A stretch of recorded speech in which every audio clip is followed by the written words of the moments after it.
টিভির পক্ষ থেকে আজকে সে আমাদের কমলনগরের ভাইরালতম জায়গা টিকটকারের মোস্তাফারা এই অঞ্চলটায় বর্তমানে আমরা এখানকার কিছু পর্যটকের কিছু মন্তব্য নিতে চাই। ভাই কিছু যদি বলতেন আমাদের কি বলবেন ভাই, বলেন। এখানে আইসা আপনার কি অনুভূতি হতেছে? আমার অনুমতিতে কিছু নাই, এখানে মানে সব গরু ছাগল আইতেছে যে না টিকটকার পাগল ছাগলের এটা জায়গা আর কি, এরকম আঙ্গ শুধু যাচ্ছে বলতে তো এরকম আর কি। আমার ভালো লাগছে ওই জায়গাটা।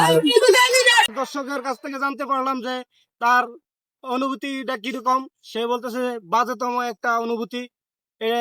এখানে তার একদমই ভালো লাগতেছে না। এখানে সব গরু ছাগল আসতেছে।